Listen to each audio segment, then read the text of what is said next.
Now we shall begin. You should answer the questions as you listen, because you will not hear the recording a second time. Listen carefully and answer questions 1 to 4.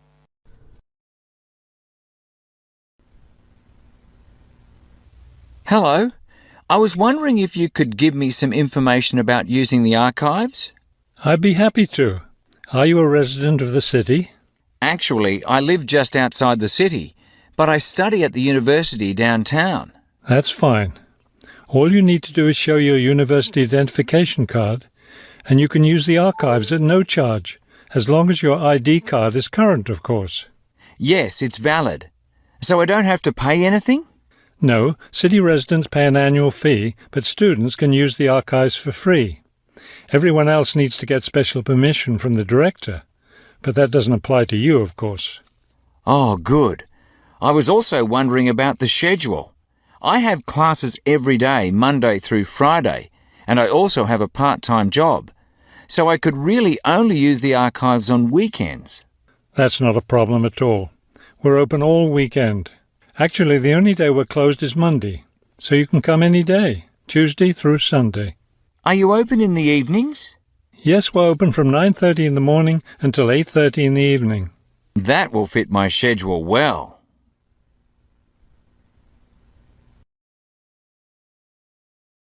Before you hear the rest of the conversation, you have some time to look at questions 5 to 10.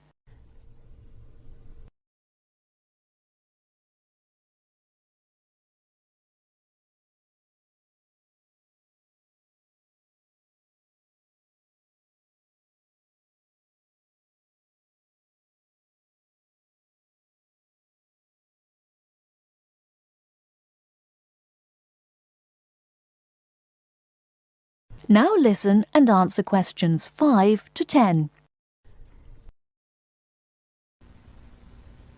Is there something else I can help you with? Yes. One thing I'll be needing to see for one of my class projects is old photographs. Do you have photographs of the city in the 19th century that I could look at? Yes, we store all the photographs in the basement. Those stairs over there will take you down to the photography collection. Just tell the librarian there what you're interested in, and he'll help you. Those would be 19th century photographs? Yes, the entire collection is there. Now, if you're interested in seeing documents from the 19th century, those are right here on the ground floor. I would like to see some of those documents. Does that collection include newspapers too?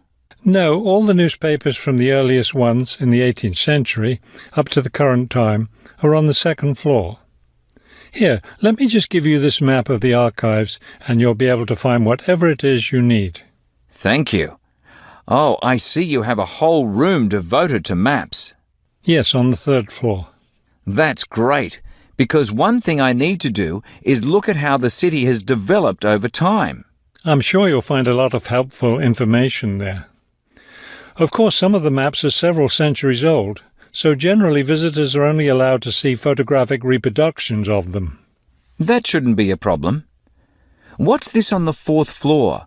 Ogden's Woolen Mill. As I'm sure you know, Ogden's Woolen Mill was the major entity responsible for the growth of this city in the 19th century. The Ogdeniers gave money for the archives to devote an entire floor to information about the history of the mill. Will I be able to find information about the Ogden family there? Photographs, personal papers, things like that? Probably the family photographs are stored downstairs in the photography collection. The personal papers would be on the 5th floor, where we keep all the personal papers of famous residents of our city. Thank you so much for your help. I'll be able to do a lot of my research here. That is the end of part 1. You now have half a minute to check your answers.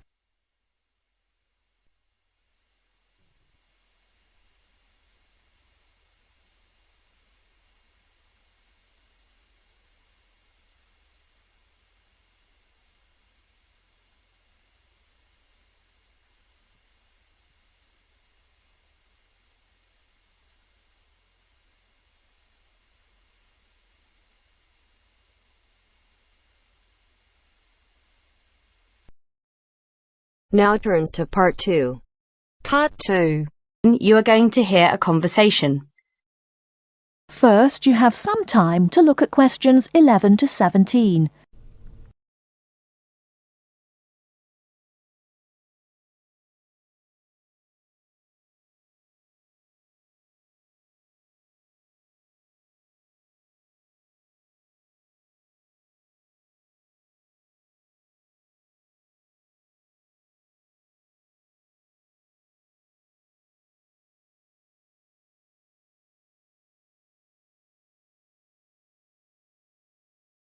Now, listen carefully and answer questions 11 to 17.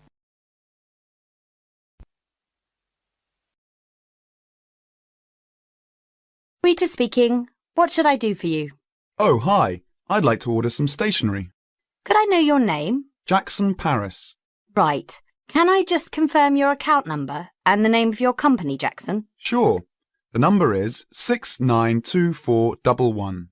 692411. Right.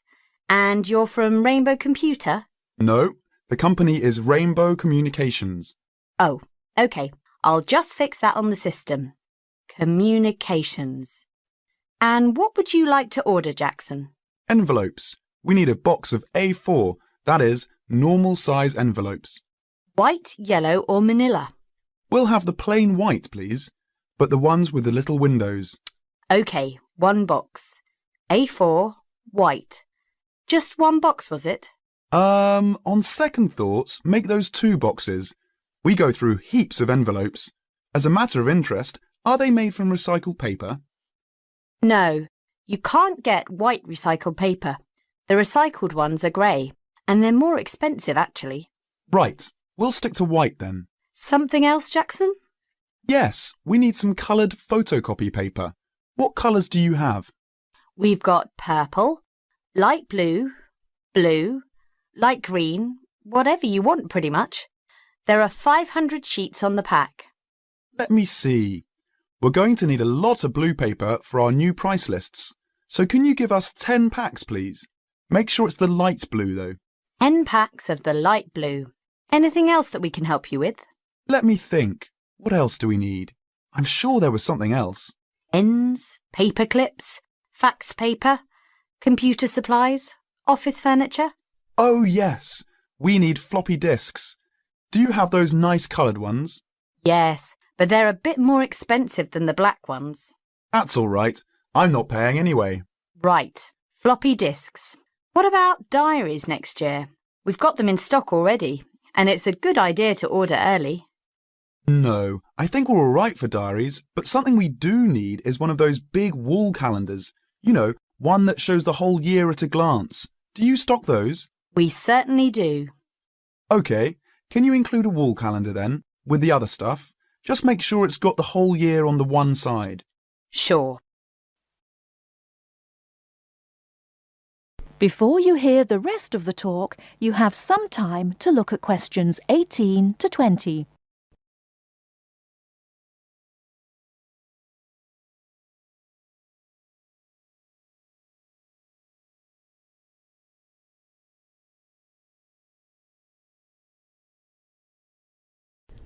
Now listen and answer questions 18 to 20. And do you have a copy of our new catalogue? No, I don't. But would you send one? Yes, I'll pop one in with the order. You'll find it a lot easier to remember what you need if you have our catalogue in front of you next time. Yes, good idea.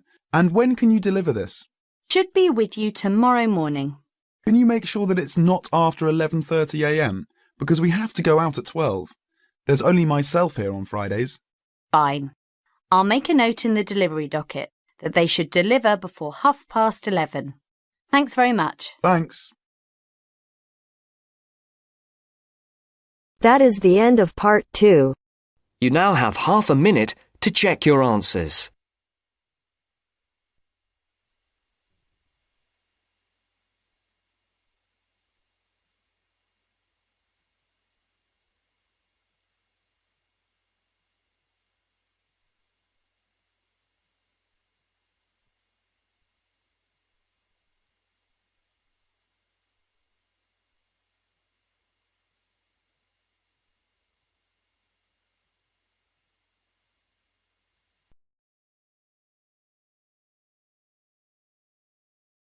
Now turns to part 3.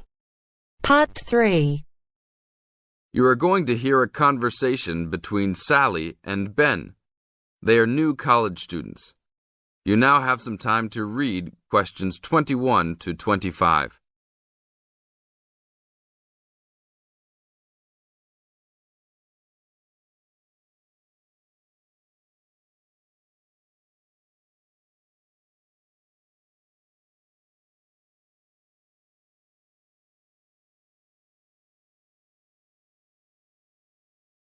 Now, listen to the first part of the conversation and answer questions 21 to 25. Hi, Ben. Sally. How are you? Fine. I wondered if I'd run into you.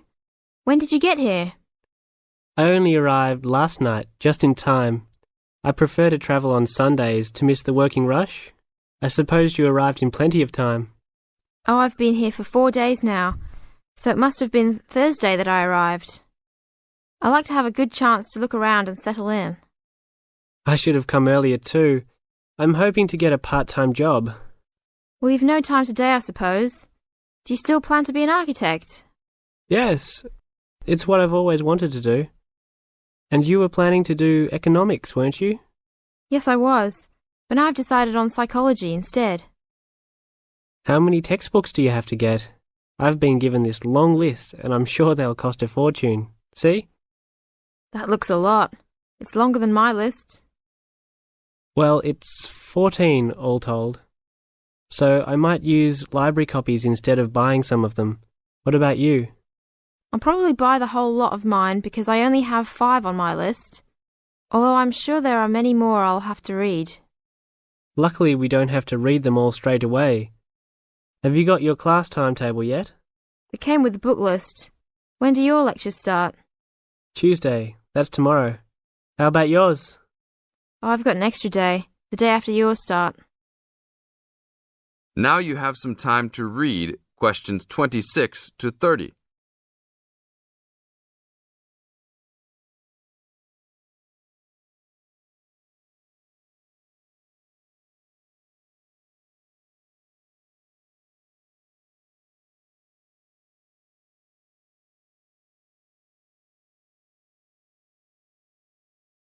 As the conversation continues, they are talking about their new college life.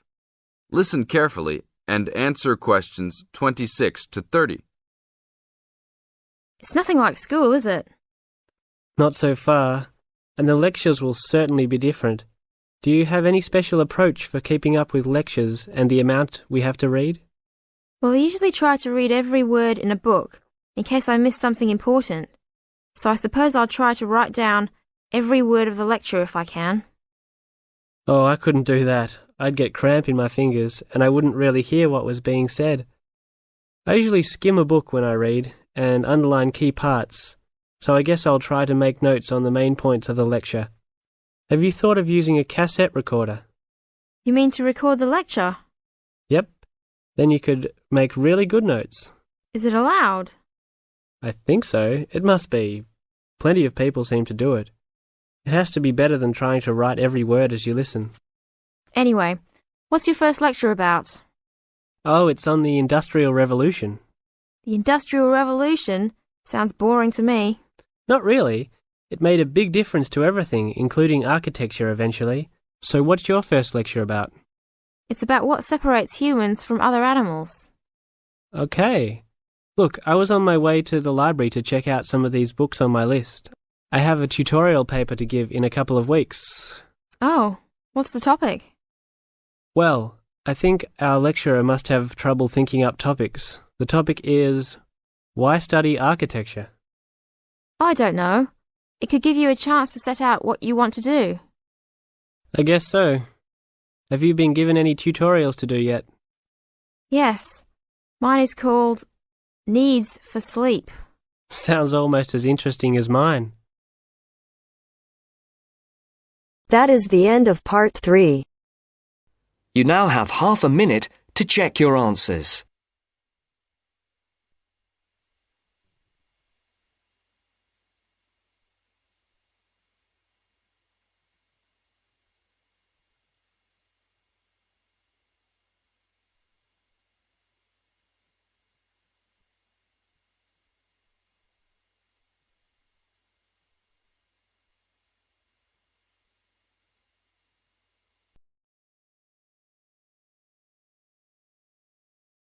Now turns to Part 4.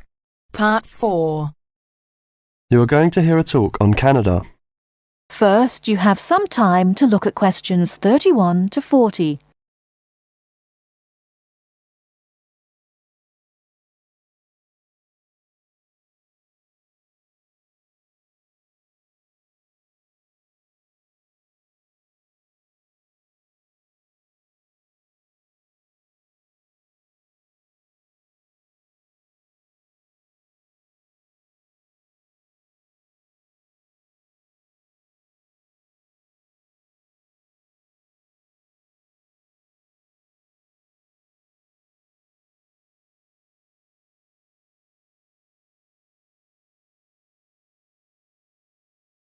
Now, listen carefully and answer questions 31 to 40.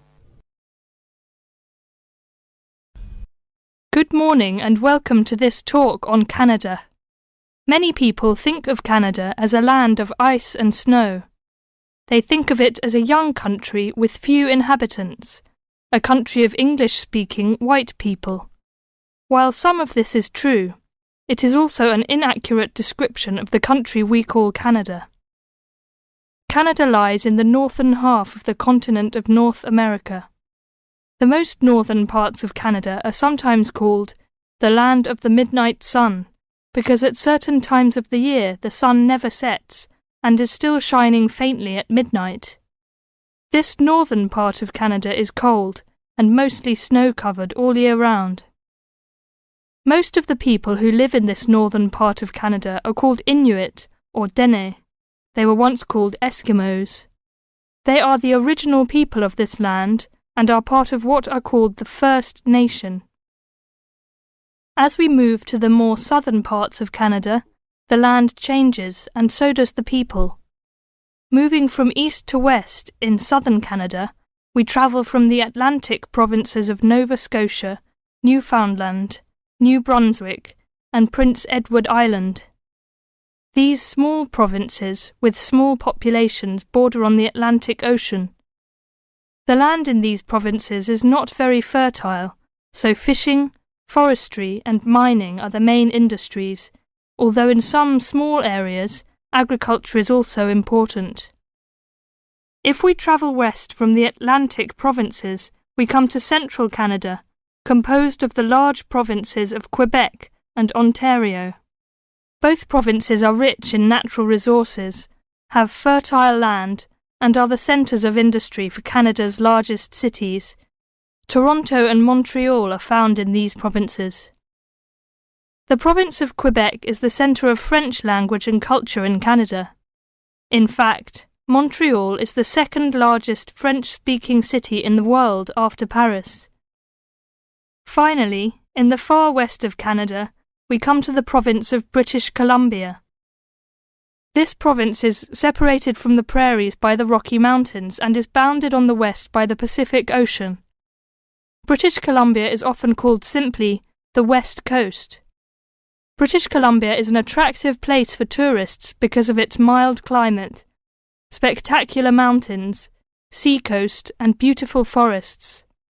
Agriculture, forestry, shipping and fishing are major industries in British Columbia. The people of this land of Canada are as varied as its landscape. The original settlers, those we call the people of the First Nations, came from Asia by crossing the Bering Strait from Siberia to Alaska.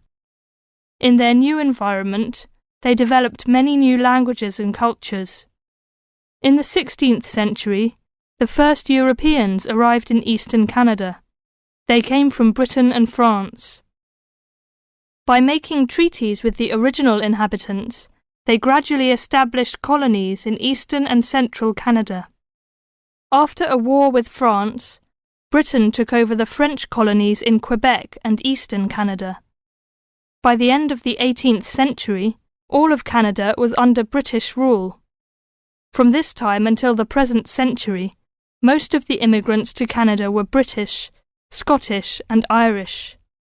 In this century, however, Canada has had an influence of settlers from all over the world.